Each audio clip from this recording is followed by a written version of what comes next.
Boa noite. Boa noite. Um dos investigados por acessar dados sigilosos do presidente Jair Bolsonaro é ouvido pela Polícia Federal e diz que tudo não passou de uma brincadeira. Ele é irmão de uma deputada federal. O Corpo de Bombeiros ainda procura por vítimas da queda da ponte no Pará. Uma balsa irregular bateu e derrubou parte da estrutura. 2 carros caíram na água e desapareceram. Temporal atinge São Paulo, causa estragos e alagamentos. Festival de música Lollapalooza chegou a ser interrompido. Polícia ainda procura por integrantes da quadrilha que tentou assaltar 2 bancos em Guararema. Hoje, os presos passaram por audiência de custódia. Exposição em São Paulo reúne as obras da pintora Tarsila do Amaral, um dos principais nomes do modernismo. Essas e outras notícias em instantes no Rede TV News.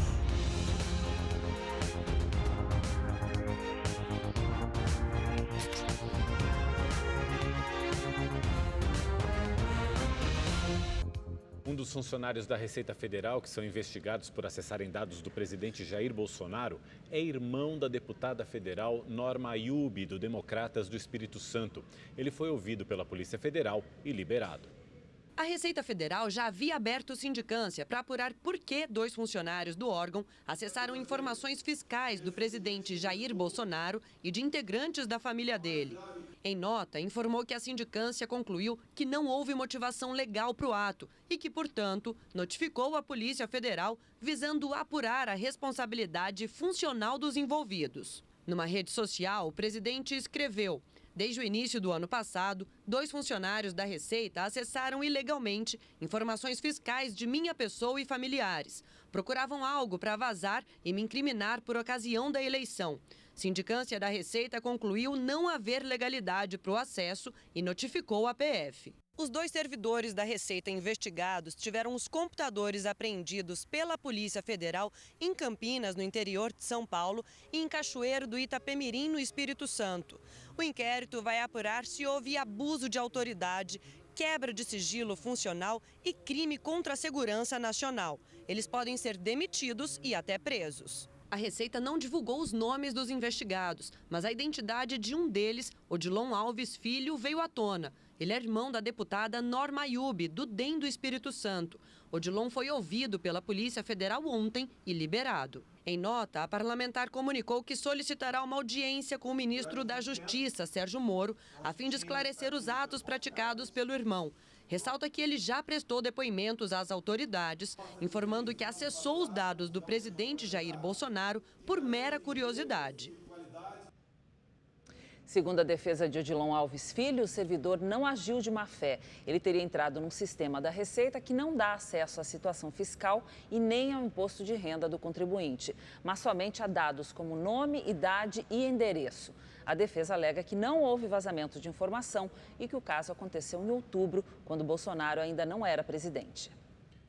Pesquisa Datafolha divulgada hoje mostra que a maioria dos brasileiros acha que o golpe de 1964 não deve ser comemorado. Segundo o levantamento, para 57% dos entrevistados, o golpe de 1964 deveria ser desprezado. Já 36% acreditam que a data deveria ser comemorada. 7% não souberam responder ou não quiseram opinar.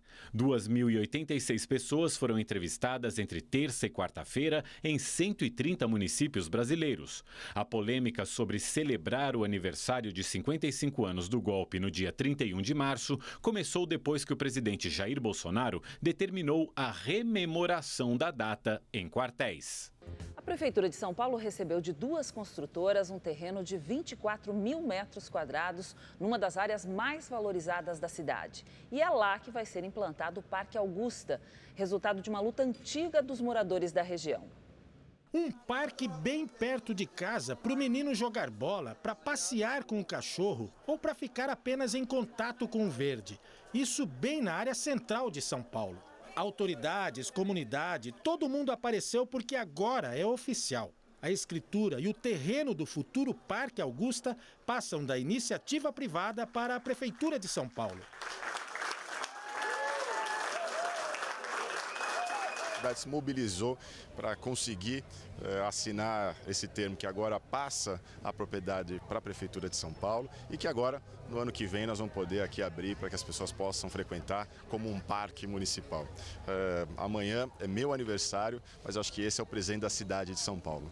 A assinatura da escritura do Parque Augusta encerra um período de 20 anos do trabalho de um grupo que decidiu lutar para que toda essa área fosse aproveitada pela comunidade.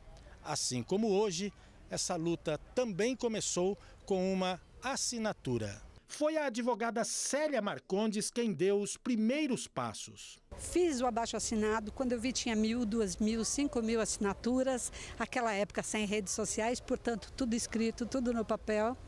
E dali eu procurei Poder Executivo, Legislativo, Judiciário e hoje temos o Parque Augusta. Um acordo entre prefeitura, entidades que defendem o parque e as construtoras que eram donas do terreno levou as empresas a doar a área, além de 6 milhões para implantar o parque. É um amplo acordo que resolveu um problema jurídico, um problema ambiental e um problema urbanístico. Esse arquiteto urbanista faz parte de 2 movimentos pela implantação do parque. Para ele, um dia para ficar na memória. Hoje é um fechamento simbólico de um ciclo histórico, desse desejo comunitário da cidade de preservar essa área aqui no centro da cidade para um parque público eternamente para a população.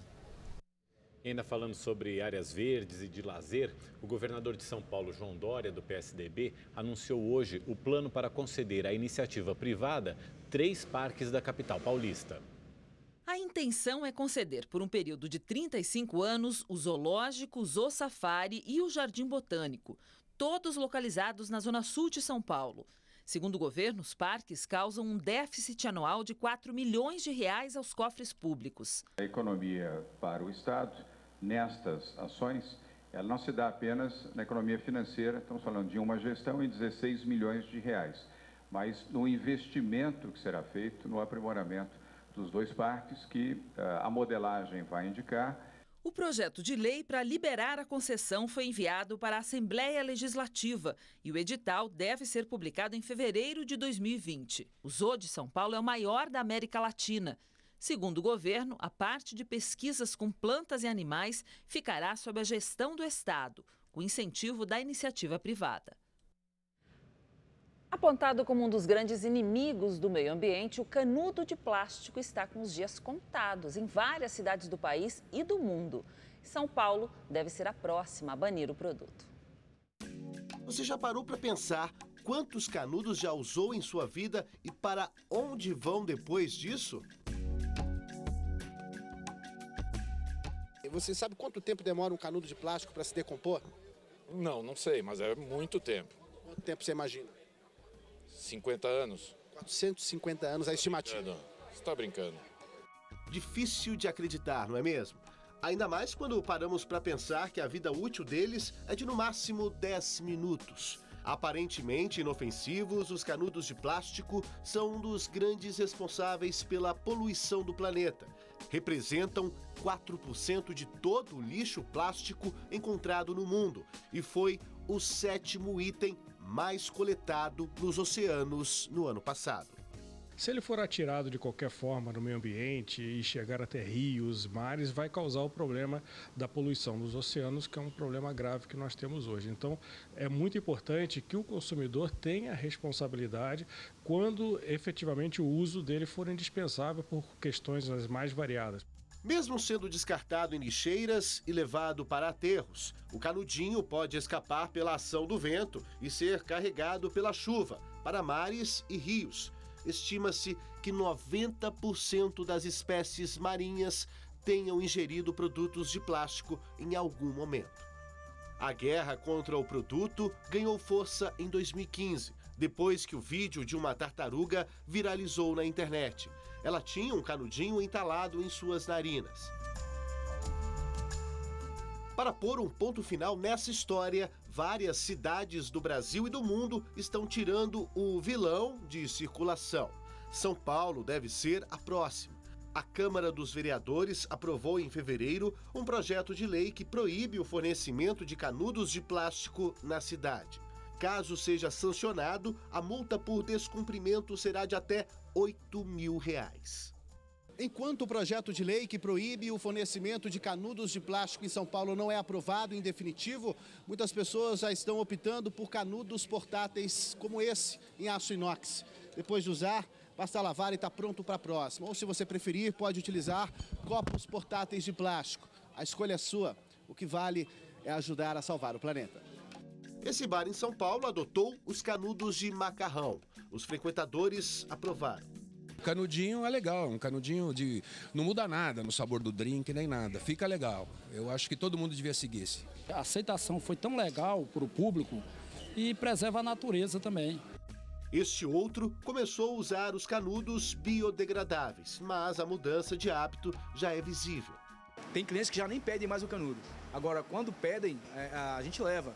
Dados do relatório divulgado pelo Fórum Econômico Mundial de 2016 mostram que o mundo terá mais plástico nos oceanos que peixes em 2050, caso nada seja feito. De acordo com o documento, a cada ano despejamos 8 milhões de toneladas de plástico no mar. Então está na hora de rever vários conceitos, né? Se você quer rever esta ou outra matéria do Rede TV News, inscreva-se agora no canal da Rede TV no YouTube. Lá você pode assistir a íntegra de todos os nossos programas. Acesse agora youtube.com/redetv. Temporal atingiu São Paulo e a região metropolitana na tarde de hoje. Toda a cidade ficou em estado de atenção para alagamentos. Em Osasco, na Grande São Paulo, os moradores tiveram que se arriscar para passar em ruas alagadas. A zona oeste da capital paulista foi uma das áreas mais atingidas. Algumas ruas da Lapa ficaram intransitáveis e a linha de trem que opera na região foi paralisada. Na Zona Sul, o aeroporto de Congonhas operou por instrumentos e o festival de música Lollapalooza, que acontece no Autódromo de Interlagos, chegou a ser interrompido por queda de raios na região. E como a forte chuva interrompeu a programação do Lollapalooza e atrasou algumas das atrações, o governador João Dória anunciou agora há pouco que o metrô e os trens vão excepcionalmente hoje funcionar até 1h30 da manhã. O festival termina amanhã. A balsa que derrubou uma ponte no Pará estava com a documentação irregular e não poderia navegar. O Corpo de Bombeiros e a Capitania dos Portos procuram por desaparecidos. Segundo o governo do Pará, a balsa bateu em um dos pilares da ponte por volta de meia-noite. A estrutura partiu ao meio e cedeu. A ponte tinha 860 metros de comprimento e 23 de altura. Com a colisão, 4 pilares caíram. O complexo viário fica no quilômetro 48 da rodovia estadual PA 483, que liga a região metropolitana de Belém ao nordeste do estado do Pará. Uma força-tarefa dos bombeiros e da Capitania dos Portos procura por sobreviventes. A embarcação tinha 5 tripulantes no momento da colisão e testemunhas viram 2 carros caindo no rio. Segundo a Capitania, a balsa carregava resíduos de dendê e estava com a documentação irregular. Para amenizar os transtornos de fluxo na região, o governo do Pará aumentou as viagens das balsas. A previsão para a reforma da ponte é de 1 ano. Nós teremos que refazer as bases, não poderão ser aproveitadas as estruturas anteriores.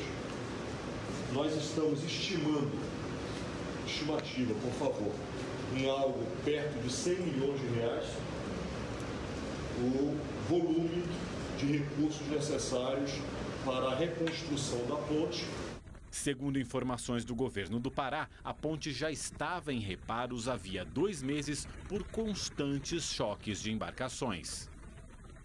Suspeitos de integrarem a quadrilha que tentou assaltar 2 bancos em Guararema na quinta-feira passaram por uma audiência de custódia no Fórum de Mogi das Cruzes, em São Paulo. Os 3 suspeitos, um homem de 27 anos, a irmã e a namorada, foram detidos na noite de ontem. A justiça determinou a prisão preventiva de todos. A polícia divulgou novas imagens que mostram detalhes da ação. Em um dos vídeos, é possível ver 3 homens invadindo o banco pela porta de vidro, com pedaços de metal e madeira. Veja por outro ângulo como tudo parece ter sido ensaiado pelos assaltantes. Aqui, um dos rapazes tenta arrombar uma porta de segurança. Neste outro banco, um explosivo é colocado nos caixas eletrônicos, enquanto os homens invadem a agência. A polícia segue as buscas por mais suspeitos do assalto e acredita que pelo menos mais 2 criminosos estejam escondidos e um deles baleado. O roubo terminou com 11 mortos depois da troca de tiros entre a quadrilha e os policiais na última quinta-feira. O governador de São Paulo, João Dória, afirmou que os policiais agiram dentro do protocolo e serão condecorados na terça-feira. Logo após o Rede TV News, tem Operação de Risco. Hoje a gente vai para a região do Jardim São Luís com vistas a um crime ininterrupto, né, que é o tráfico de entorpecentes. Roubos a transeunte, que tem bastante aqui na nossa área, roubo a veículo e roubo a comércio, né?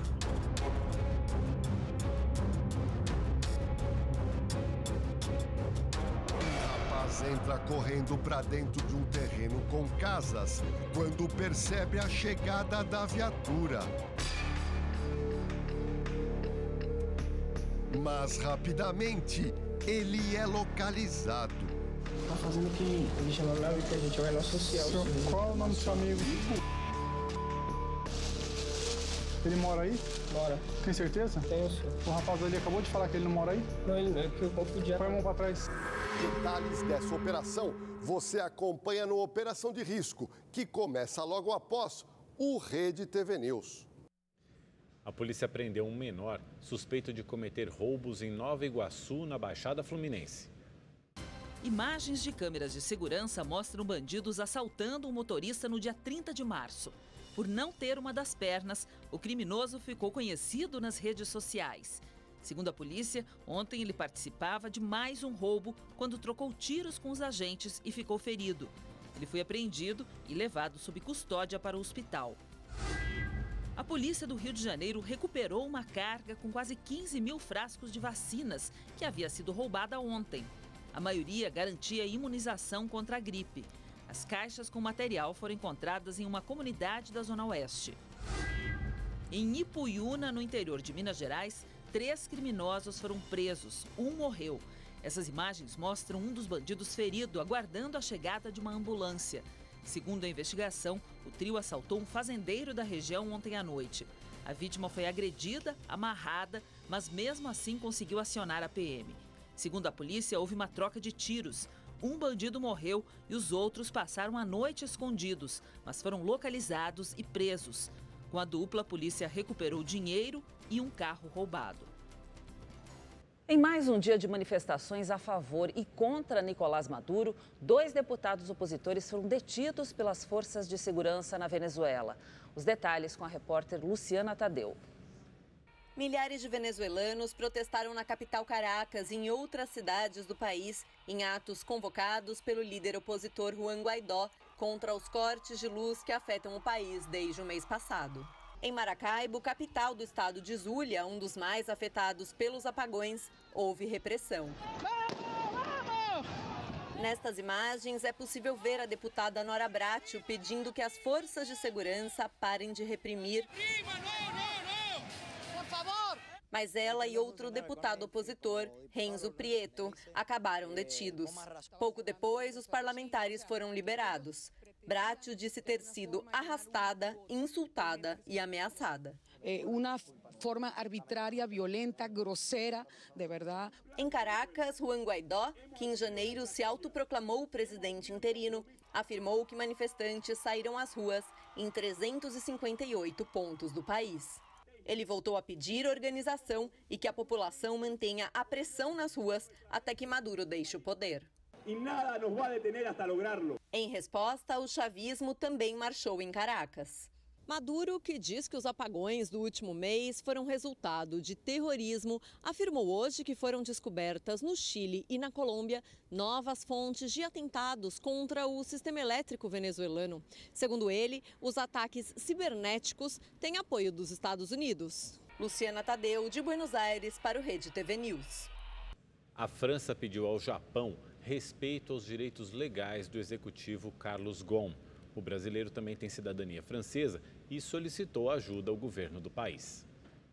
O chanceler Jean-Yves Le Drian afirmou ter pedido ao governo japonês respeito à presunção de inocência e plena aplicação da proteção consular. Carlos Ghosn, ex-presidente da aliança Renault-Nissan Mitsubishi, voltou a ser detido nesta semana. Pouco antes da prisão, ele se declarou inocente e pediu para a França defender os direitos dele. Ghosn foi preso pela primeira vez em novembro do ano passado. Ele é acusado de fraude fiscal e uso de verbas das montadoras para benefício próprio. Mais de 700 pessoas já morreram no Congo desde o início da epidemia de ebola, em agosto do ano passado. Os dados são do Ministério da Saúde do país africano. Em menos de 3 semanas, foram cerca de 100 vítimas fatais. O país ainda investiga outros 295 casos suspeitos. A epidemia é a mais letal da história do Congo. Desde o início da campanha de vacinação de combate ao ebola, mais de 95 mil pessoas foram imunizadas. Um dos episódios mais horrorosos e terríveis da história, o genocídio de Ruanda, completa amanhã 25 anos. Em pouco mais de 3 meses de conflito, cerca de 800 mil pessoas foram assassinadas. Em apenas 100 dias, um país no coração da África ficou conhecido ao se tornar cenário de um dos maiores massacres da história, em um conflito entre etnias. Hutus, que representavam 85% da população, contra Tutsis. Tudo começou com a queda de um avião. A aeronave que levava o presidente Juvenal Habyarimana foi abatida por um míssil. Extremistas Hutus culparam grupos rebeldes Tutsis pelo ataque. A partir daí, teve início uma campanha de extermínio contra a minoria étnica e até mesmo contra Hutus considerados moderados. Foi o caso da primeira-ministra do país, assassinada no dia seguinte dentro da própria casa por soldados do governo. A matança se espalhou e, em poucos dias, a ONU retirou militares que participavam de uma missão de paz no país. A falta de ação do mundo tornou igrejas e escolas palco de chacinas. Em pouco mais de 3 meses, 800 mil pessoas foram mortas. Julgamentos do Tribunal Penal Internacional para Ruanda condenaram 64 pessoas. Cerca de 2 milhões de ruandeses foram julgados por tribunais populares. Mas ainda hoje, investigadores procuram pelos principais líderes do genocídio. A França, acusada pelos Tutsis de ser cúmplice dos Hutus, também reforçou a busca por culpados. Ontem, Emmanuel Macron anunciou a criação de um comitê de historiadores para esclarecer o papel desempenhado por Paris durante o massacre.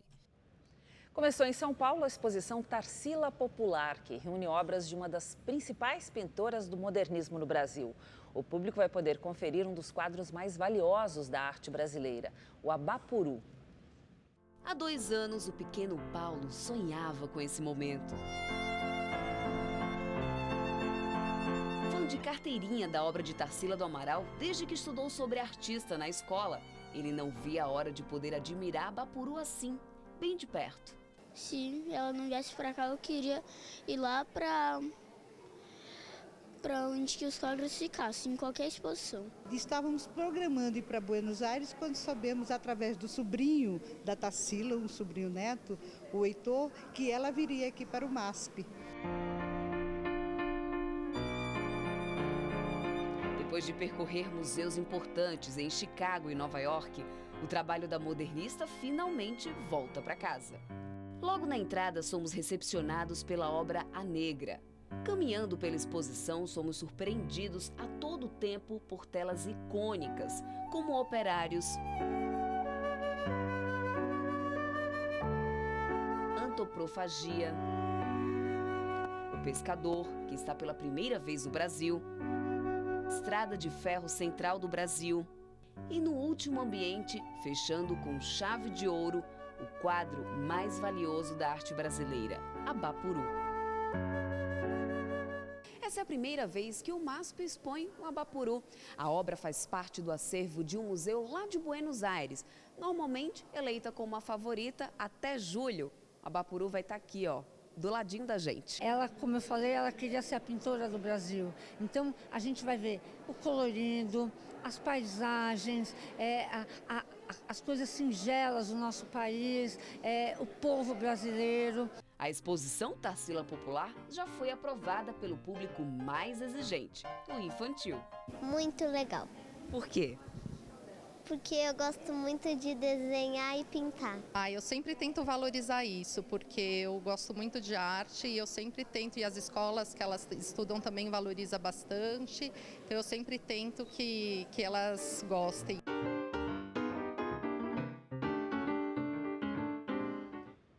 Se você tiver oportunidade, vá ver a exposição. E nesse final de semana não faltam opções de passeios culturais para quem está na capital paulista. A Pinacoteca traz a exposição Ernesto Neto Sopro, com mais de 60 obras do artista. Ernesto Neto é um dos nomes em destaque na produção de esculturas contemporâneas. Entre as instalações, algumas são um convite à interação. Outras têm materiais inusitados, como especiarias, cravo, açafrão e urucum, que despertam os sentidos dos visitantes. O artista mostra experiências de um período que viveu com os índios Kaxinawás, no Acre, de onde diz ter trazido um entendimento profundo da espiritualidade. A exposição pode ser vista de quarta a segunda-feira, das 10 da manhã às 5h30 da tarde. O ingresso custa R$10, mas aos sábados a entrada é grátis. No Rio de Janeiro, um roteiro alternativo foi montado para que turistas e cariocas conheçam histórias sombrias e macabras de prédios históricos. Uma cidade maravilhosa, fora dos tradicionais cartões postais e que o próprio carioca desconhece. Entre os prédios históricos do centro da cidade, contos de arrepiar. Tem muito fantasma, todos eles históricos, o que é mais legal para a gente conhecer. A Bruxa dos Teles, João Cândido, Paço Imperial não são populares, são histórias que vocês conseguem ler, principalmente nos livros. O Tour da Assombração tem 1h30 de duração. Começa na Praça 15 e vai até a Cinelândia, com mais de 10 atrações e muitas curiosidades sobre personalidades históricas.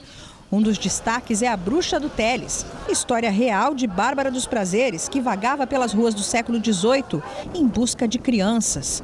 E depois se banhava com o sangue delas, pois acreditava que isso a mantinha jovem. Foi daí que surgiu a expressão "a bruxa está solta". A reação é muito engraçada porque vem muitas crianças. Então, às vezes, as crianças viram para mim e afirmam que elas não ficaram com medo. Uma semana depois, eu encontro elas em outro passeio e elas falam: olha, tia, eu não consegui dormir, 3 dias sem dormir. Segundo o tour, esse é um dos lugares mais assombrados, o Paço Imperial, onde a família real chegou em 1808. Diz a história que Dona Maria, mãe de Dom João VI, vivia aqui atormentada pelo fantasma de Tiradentes. Afinal, foi ela quem o condenou à morte e absolveu os outros inconfidentes. O fantasma do líder da Inconfidência Mineira, que chegou a ficar preso no atual prédio da Assembleia Legislativa, costuma fazer uma visita. Segundo os funcionários, ele pede permissão para entrar e até aciona os elevadores na madrugada. Na Biblioteca Nacional, Carlos Drummond de Andrade costuma disputar a cadeira favorita dele com outros frequentadores.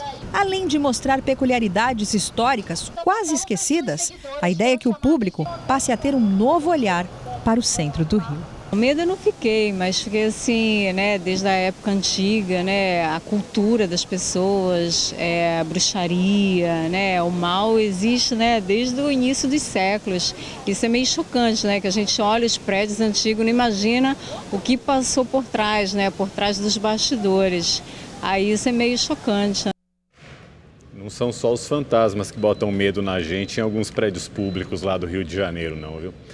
O Tribunal de Contas da União deve julgar nas próximas semanas a ação contra a gráfica responsável pela impressão do Exame Nacional do Ensino Médio, o Enem, nos últimos 10 anos. A empresa foi denunciada por uma concorrente por suposto favorecimento na obtenção dos contratos com o Instituto Nacional de Estudos e Pesquisas Educacionais. A gráfica decretou falência nesta semana.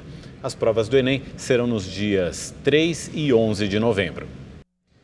Pelé, que está hospitalizado em Paris desde a quinta-feira, vai ficar pelo menos mais um dia em observação.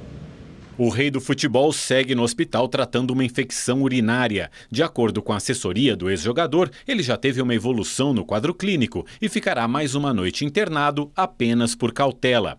Apesar da melhora, o tricampeão do mundo cancelou a ida a um evento onde seria homenageado na Universidade de Harvard, nos Estados Unidos. Pelo Campeonato Mineiro, o Cruzeiro bateu o América por 3-0. Os gols foram de Léo, Fred e Rafinha. a Raposa garantiu vaga na final do torneio e agora espera a decisão entre Atlético Mineiro e Boa Esporte, que jogam amanhã. Uma casa em homenagem aos Flintstones, personagens do famoso desenho animado da década de 60, virou motivo de disputa judicial no estado americano da Califórnia. Veja na reportagem da correspondente Luciana Camargo.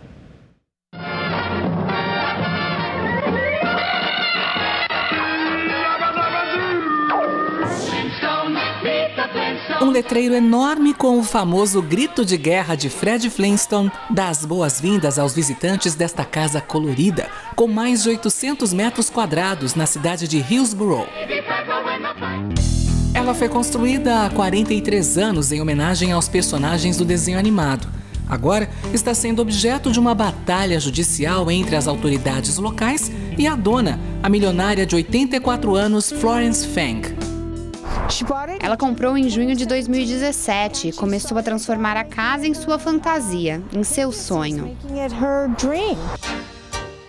A propriedade custou mais de 11 milhões de reais. Fang não mora na casa, mas a usa como local de diversão. Depois da compra, além do letreiro e das estátuas dos Flintstones, Florence Fang colocou imponentes dinossauros de metal entre cogumelos e alienígenas no jardim. Foi isso que incomodou as autoridades locais. Todas essas decorações precisam de uma revisão de projeto e licença de construção, e ela não tinha. A controvérsia provocou a cobertura da mídia internacional e uma petição online que foi assinada por milhares de pessoas. A advogada de defesa diz que as autoridades querem reprimir um direito constitucional. Não é um incômodo. E, segundo a primeira emenda da Constituição, ela tem direito de fazer o que ela quiser em seu próprio quintal. De acordo com o advogado do condado, o problema vai além dos limites da propriedade. Eles não querem ser conhecidos como a cidade dos Flintstones nos Estados Unidos, e sim como Hillsborough. A discussão no tribunal promete ser acalorada. Luciana Camargo, de Nova York, para o Rede TV News. E o Rede TV News fica por aqui. Uma boa noite para você. Tchau, tchau. Boa noite. Um ótimo domingo para você.